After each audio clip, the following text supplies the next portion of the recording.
आदिश जैन इंदौर से। नमोस्तु नमोस्तु नमोस्तु महाराज जी। महाराज जी, मैंने आपके बहुत वीडियोस देखे हैं। आज मैं धन्य हो गई आपके दर्शन करके। आप मेरी इंस्पिरेशन हो महाराज जी। मेरी एक क्वेश्चन है कि कहते हैं, कहावत है कि एक अकेली मछली तालाब को गंदा कर देती है। फिर कहते हैं कि एक अकेला भाड़ चना नहीं फोड़ सकता, एक अकेला चना भाड़ को नहीं फोड़ सकता। तो महाराज जी, क्या मनुष्य अपनी परिस्थिति अनुसार एक ही मीनिंग के मतलब एक ही चीज़ के दो मीनिंग निकाल लेता क्या? देखिए, बात सही है। बुद्धि का जो चिंतन का जो दौर है या गति है वो परिस्थितियों के हिसाब से बदलती है। जो आप सोच रहे हो ना, वो एटमॉस्फेयर चेंज होता है तो चीज़ें चेंज होती है। जो आप शॉल पहने हो माँ, ये जून के महीने में पेटी के अंदर पैक थी। जून के महीने में पेटी में पैक थी, और जून के महीने में कोई शॉल बेचेगा तो आप लोग नहीं हंसोगे, बोले क्यों बेच रहा है, कौन लेगा। लेकिन जैसे ही ठंडी का मौसम आया तो आपने वो सब निकाल लिए, पतले कपड़े अंदर, मोटे कपड़े बाहर। ऐसा क्यों किया? परिस्थितियों के अनुसार आपने माइंड सेट किया। माइंड सेट है, मनुष्य की प्रवृत्ति नहीं, साधारण प्रवृत्ति। हर कोई ऐसे ही करता है। अगर दूध में मक्खी गिर जाए तो दूध फेंक देते हैं, और घी में मक्खी गिर जाए तो मक्खी फेंक देते हैं, घी नहीं फेंकते, क्योंकि उसको पता है बहुत महंगा है।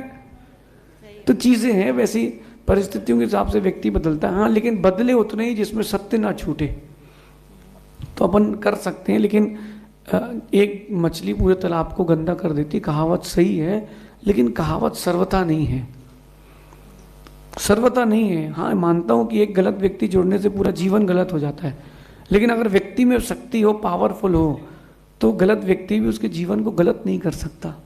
तो ये अपने अंदर की बात है। आपका विल पावर, आपका माइंडसेट, आपका उपयोग कैसा है। मेरे पास हर दिन बहुत सारे लोग आते हैं, मैं खुल के कहता हूँ, सभी मुझे महाराज नहीं देखते। कुछ अच्छी दृष्टि से आते हैं, कुछ बुरी दृष्टि से भी आते हैं।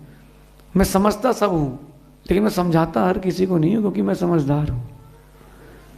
तो परिस्थितियों के अनुसार जब हम बदल सकते हैं तो व्यक्ति भी बदल सकता है।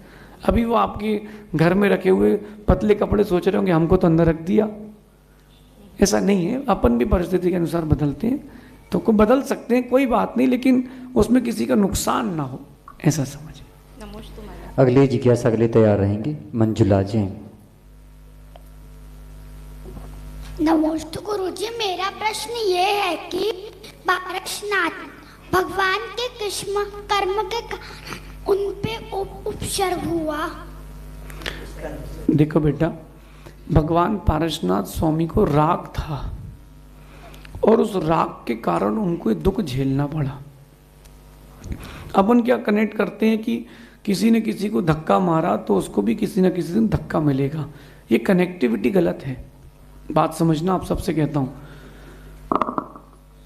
जैसे आपने किसी व्यक्ति को भगवान के दर्शन करने में अंतराय डाल दिया, तो आपने अंतराय कर्म का बंद कर लिया, यही मानते ना आप लोग। अब इस चीज को सुनना सिद्धांत से। ये 100 प्रदेश पाप बंद किए, अपने 100 प्रदेश थे आपने अपनी आत्मा में बंद कर लिए, किसी को अंतराय डाल के। ये 100 प्रदेश बंद होना है, तो पूरे अंतराय में नहीं जाएंगे। एक 60% का हिस्सा अंतराय कर्म में जाएगा, बाकी जो 40% बचा है वो बाकी 6 कर्म में बटेगा, आयु कर्म को छोड़ करके। अगर 8 का बंद हो रहा होगा उस समय, तो बाकी शेष सब में बटेगा थोड़ा थोड़ा रेशियो। तो एक समय में पूरे कर्मों का बंद होगा आपको, तो रेशियो तो बटेगा ही बटेगा। भगवान पारसनाथ स्वामी को अपने 10 भाव पूर्व के जो भाई थे उनके प्रति बहुत राग था, तो उनके भाई ने गलत किया था, फिर भी वो गए थे। तो देखो, राग करने के कारण उनको 10 भाव तक दुखी रहना पड़ा। ये उनका कर्म था, राग के कारण उनको राग हुआ, और सामने वाले ने द्वेष कर लिया। उन्होंने कुछ भी बुरा नहीं बिगाड़ा, लेकिन उनके अशुभ कर्म का उदय में ऐसा हुआ। तो न राग करना, न द्वेष करना, ऐसा समझिए।